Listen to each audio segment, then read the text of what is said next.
नमस्कार, स्वागत है आपका प्रोफेशनल एस्ट्रोलॉजी पर। जैसा कि आप सभी दर्शक जानते हैं, आज रविवार का दिन है और आज मैं आप सभी के सम्मुख उपस्थित हुआ हूं आप लोगों की जन्म कुंडली का निःशुल्क अध्ययन करने के लिए।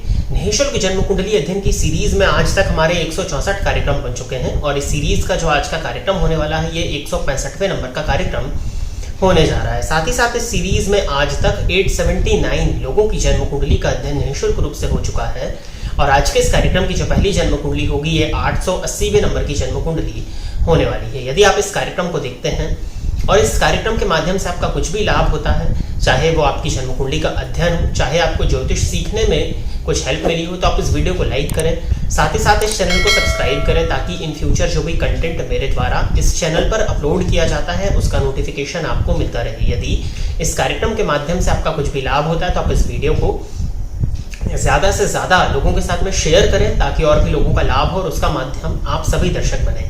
यदि आप भी चाहते हैं कि आपकी जन्म कुंडली का अध्ययन मेरे द्वारा निःशुल्क जन्म कुंडली अध्ययन के कार्यक्रम के माध्यम से ठीक इसी प्रकार से YouTube पर वीडियो बना करके किया जाए, तो आप अपनी बर्थ डिटेल्स जैसे कि आप अपना नाम, अपने जन्म की तिथि, अपने जन्म का समय और अपने जन्म का स्थान, ये चारों ही चीज़ें किसी भी एक स्पेसिफिक प्रश्न के साथ में इसी वीडियो के कमेंट सेक्शन में दे दीजिए। आपकी डिटेल्स को देने के 1 से 1.5 महीने के बाद में आपकी जन्म कुंडली का अध्ययन मेरे द्वारा ठीक इसी प्रकार से YouTube पर वीडियो बना करके किया जाएगा। यदि आप इस चैनल के साथ में जुड़े हुए हैं ज्योतिष को सीखने के लिए, जन्म कुंडली का अध्ययन किस तरह से किया जाता है इस चीज़ को सीखने के लिए, तो आप मेरे साथ साथ अपने सॉफ्टवेयर में इन जन्म कुंडलियों को निर्मित करते चलें। उससे आपकी ज्योतिष सीखने में काफ़ी हद तक हेल्प हो जाएगी। यदि आप जानना चाहते हैं कि आपका वर्ष 2024 कैसा होने वाला है, आप अपने मासिक राशिफल के विषय में जानना चाहते हैं, तो हमारे इस चैनल पर प्रत्येक लग्न एवं प्रत्येक राशि के जातकों के लिए उनका वार्षिक राशिफल एवं उनका मासिक राशिफल तैयार किया गया है, जिसका लिंक इस वीडियो के डिस्क्रिप्शन बॉक्स में दिया हुआ है। तो जाकर के अवश्य ही चेक कर लीजिएगा।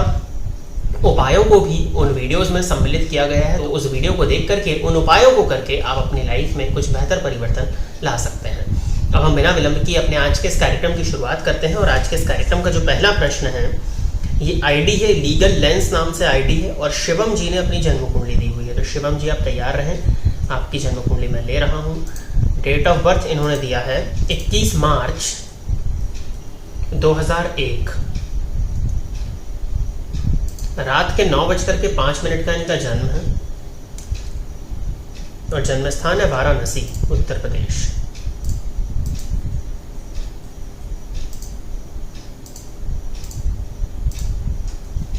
तुला लग्न की जन्म कुंडली है शिवम जी आपकी और राशि आपकी मकर बनती है। गुरु की महादशा आपको चल रही है, गुरु जाकर के अष्टम स्थान में बैठे हैं। अब चूंकि आपका शुक्र उच्च का है बट त्रिक भाव में है और शनि के नवमांश में है, जिसके चलते बहुत ज़्यादा बली तो शुक्र को नहीं माना जाएगा, लेकिन फिर भी जितनी हद तक शुक्र आपके बली हैं तो आपको कुछ हद तक विपरीत राजयोग का लाभ देखने में मिलेगा। परंतु समस्या क्या है कि गुरु जाकर के अष्टम भाव में जो आपके बैठे हुए हैं वो शनि की साथ में युति बना रहे हैं। शनि के साथ में युति बनाने के चलते और उस शनि पर मंगल की दृष्टि पड़ रही है, तो कहीं ना कहीं गुरु के प्रभाव में कुछ हद तक कमी आएगी।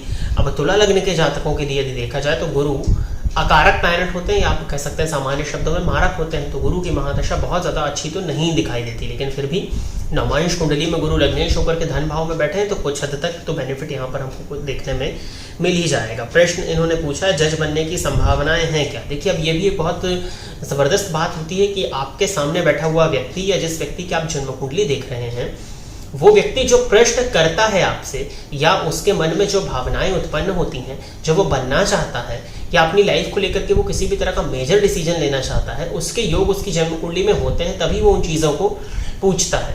कई बार योग कमज़ोर और मजबूत होते हैं, इसके आधार पर उसका आंसर दिया जाता है। जैसे इन्होंने पूछा कि जज बनने की संभावनाएं हैं या नहीं है, तो जज बनने के लिए सबसे पहले न्याय के कारक की स्थिति को देखना अत्यंत जरूरी है।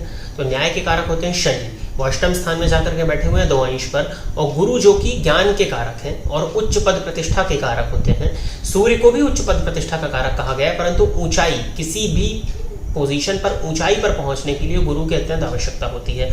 और गुरु और शनि का अगर अच्छा संबंध बनता है कुंडली में तो जातक जज इत्यादि बन सकता है। मंगल की स्थिति को भी देखना होता है तो मंगल भी आपकी कुंडली में वृश्चिक राशि में द्वितीय भाव में स्वराशि के भाग्येश के नक्षत्र में है और नवमांश कुंडली में मंगल आपका उच्च राशि में बैठा हुआ है।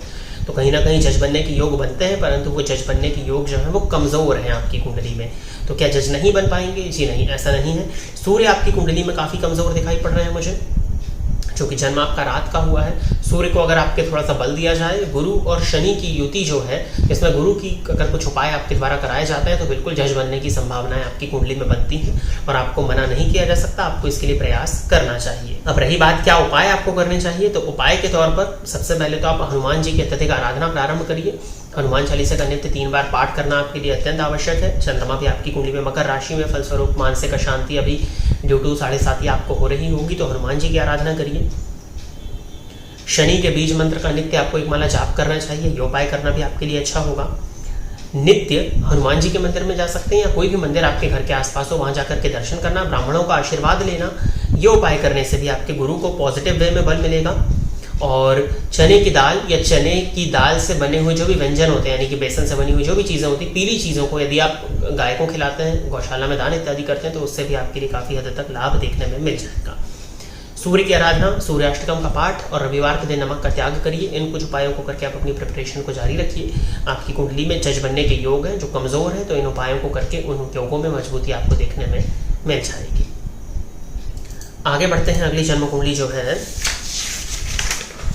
ये साबिन पाठक जी की है। तो साबिन पाठक जी आप तैयार रहिए, आपकी जन्म कुंडली में ले रहा हूँ। 9 जुलाई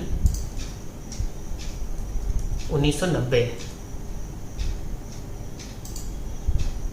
जन्म का समय दिया हुआ है रात के 10:17 और नेपाल काठमांडू।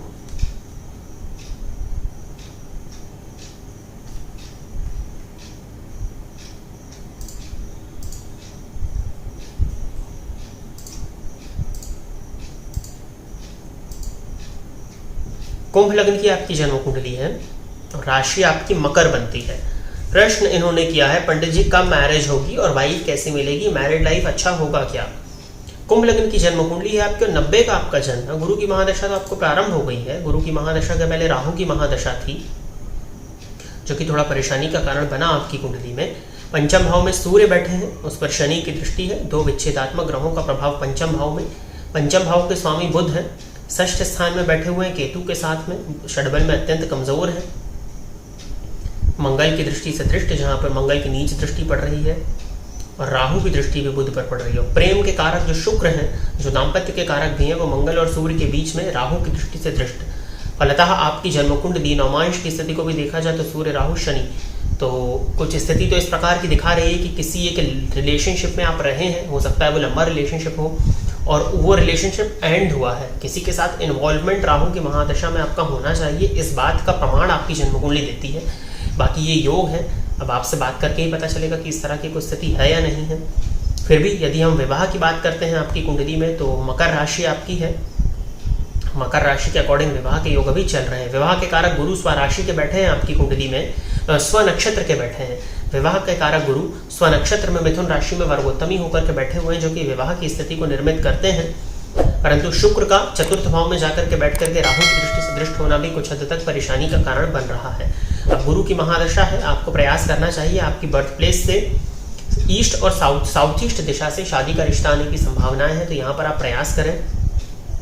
बाकी मैरिड लाइफ अच्छी होगी या नहीं, ये निर्भर करेगा जन्म कुंडली के मिलान पर, क्योंकि आपकी कुंडली में अगर देखा जाए तो सप्तम भाव पर किसी भी ग्रह की दृष्टि नहीं पड़ रही है।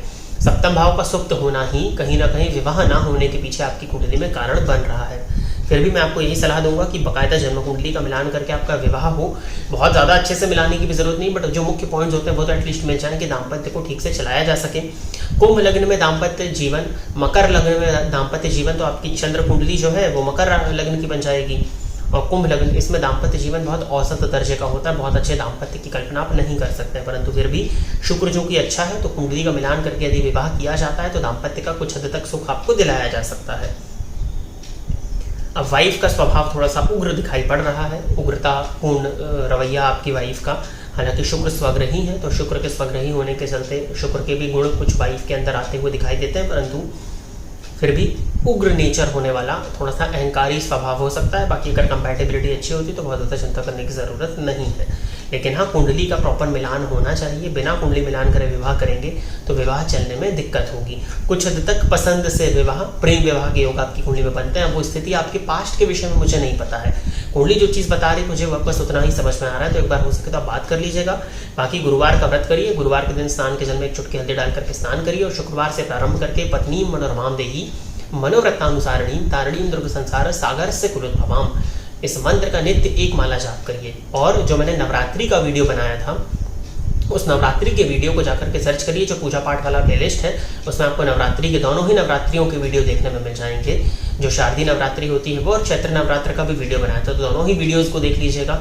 उसमें भी मैंने शादी के लिए उपाय बताए हुए हैं, किस तरह से करना है वो भी बताया हुआ है, तो कर लीजिएगा। अभी जब गुप्त नवरात्रि प्रारंभ होगी जुलाई के मंथ में, उसमें ही आप इस उपाय को अधिक मात्रा में करिए, और नित्य तो आपको करना ही है। तो नवरात्रि वाला वीडियो जाकर के देखिए, और जो उपाय मैंने अभी आपको बताए हैं, इन उपायों को यदि आप करते हैं तो कुछ हद तक आपको लाभ देखने में मिलेगा, और भगवान ने चाहा तो विवाह होना भी संभव दिखाई देता है। आगे बढ़ते हैं। अगली जन्म कुंडली जो है ये सोहंग मनचंदा नाम से आईडी है। तो सोहंग जी आप तैयार रहें, आपकी जन्म कुंडली में ले रहा हूँ। डेट ऑफ बर्थ दिया है इन्होंने 17 फरवरी 2006, 10:40 PM, न्यू दिल्ली।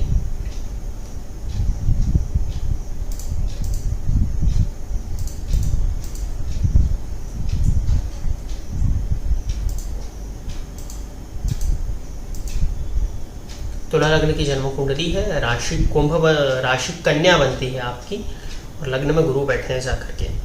सक्सेस कब मिलेगी, अमीर होऊंगा बहुत ज़्यादा क्या, किस तरह के प्रश्न आप करते हैं। आपको तो क्लियरली अगर आप प्रोग्राम्स देखते हैं तो मैंने बताया हुआ है, लग्नेश का संबंध तीसरे भाव से हो, तीसरे भाव के स्वामी का संबंध लग्न से हो, तो कोई ऐसे बैठे बैठे आपका कुछ नहीं होने वाला। लग्नेश और पराक्रमेश का परिवर्तन है आपकी जन्म कुंडली में। आपका स्ट्रेंथ ही, आपका लग्नेश ही तीसरे घर में बैठा हुआ है। आप भाग्य भरोसे नहीं बैठ सकते, भले ही भाग्य कारक आपका लग्न में बैठा हुआ, उससे कोई फर्क नहीं पड़ता है।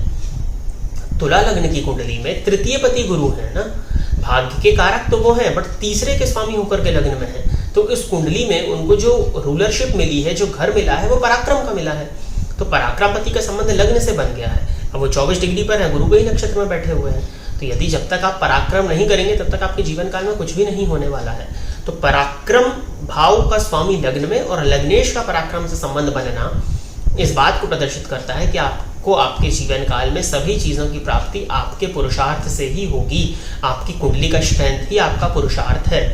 और शनि दशम स्थान में है, वक्री भी है, तो लग्न को प्रभावित कर रहे हैं। कुछ हद तक आप आलसी भी होंगे, आलसी स्वभाव आपका साफ दिखाई पड़ रहा है। राहु की महादशा है तो वो हसीन सपने बनी रहे। पंचम भाव में बुध बैठे हुए हैं, तो आपको लग रहा है कि अकस्मात रूप से कहीं से बैठे ठाले पैसा मिल जाए, बट आपकी कुंडली में वो नहीं होने वाला। पंचम में बुध शेयर मार्केट में सफलता देता है, परंतु शेयर मार्केट में भी सफल होने के लिए दिमागी पुरुषार्थ की आवश्यकता होती है। गुरु लग्न में बैठे हैं जाकर के, पंचमेश दशम में है, थोड़ा पुरुषार्थ करिए। जब आप पुरुषार्थ करेंगे, जब आप पराक्रम करेंगे, उसी से आपका व्यक्तित्व का निर्माण होगा, उसी से आपका व्यक्तित्व निर्मित होगा, व्यक्तित्व भव्य बनेगा। और जब तक व्यक्तित्व आपका भव्य नहीं बनेगा तब तक आपको किसी भी तरह की चीज की प्राप्ति नहीं होगी। अमीर बनना तो बहुत दूर की बात है। धन भाव के स्वामी अष्टम भाव में बैठे हुए हैं, लाभेश का संबंध पंचम भाव से है। अपने पुरुषार्थ को अपने ज्ञान की वृद्धि में लगाइए, तभी जाकर के आप अपनी लाइफ में कुछ चीज़ों को अटेन कर पाएंगे। बाकी सक्सेस कब मिलेगी, तो सक्सेस मिलने में भी आपको समय लगेगा। शनि दशम स्थान में बैठे हुए हैं, 32 वर्ष की उम्र के आसपास सक्सेसफुल होते हुए आप दिख रहे हैं, परंतु पूर्ण रूप से सक्सेस होने में आपको लगभग 40 वर्ष की उम्र लग जाएगी। अब सक्सेस की डेफिनेशन भी प्रत्येक व्यक्ति के आधार पर अलग अलग होती है। यदि आपकी सक्सेस की डेफिनेशन बस इतनी ही है कि 25,000 रुपये आपका मंथली आपके पास आ रहा है और आप सक्सेसफुल है, तो बिल्कुल वो सक्सेसफुल होता हुआ मैं आपको आने वाले समय में देख रहा हूँ। परंतु अगर सक्सेस की डेफिनेशन आपके लिए कुछ दूसरी है तो उस हिसाब से आपको 40 वर्ष लगभग समय लगेगा। 40 वर्ष की उम्र के बाद में आपकी कुंडली में मुझे सक्सेस मिलती हुई दिखाई देती है। परंतु ये सब चीज़ें कब होंगी, जब आप पराक्रम करेंगे, क्योंकि आपकी पूरी कुंडली का स्ट्रेंथ ही तीसरे भाव में छिपा हुआ है जाकर के। तो प्रिय दर्शकों, इतनी ही जन्म कुंडलियों का अध्ययन करने के लिए आज मैं आप सभी के सम्मुख उपस्थित हुआ था। आशा करता हूं कि जितने भी लोगों की जन्म कुंडली का अध्ययन मेरे द्वारा इस निःशुल्क जन्म कुंडली अध्ययन के कार्यक्रम के माध्यम से हुआ, वो सभी लोग संतुष्ट होंगे। यदि आप इस कार्यक्रम को देखते हैं और इस कार्यक्रम के माध्यम से आपका कुछ भी लाभ होता है तो आप इस वीडियो को लाइक करें, साथ ही साथ इस चैनल को सब्सक्राइब करें, ताकि इन फ्यूचर जो भी कंटेंट मेरे द्वारा इस चैनल पर अपलोड किया जाता है उसका नोटिफिकेशन आपको मिलता रहे। अपनी जन्म कुंडली को इस कार्यक्रम में सम्मिलित कराने के लिए अपने नाम के साथ में अपने स्पेसिफिक प्रश्न को, अपनी पूरी बर्थ डिटेल्स, जैसे कि आपका नाम, आपकी जन्म की तिथि, जन्म का समय और जन्म का स्थान, ये चारों ही चीज़ें किसी भी एक स्पेसिफिक प्रश्न के साथ में इसी वीडियो के कमेंट सेक्शन में दे दीजिए। आज के इस कार्यक्रम में बस इतना ही रखते हैं।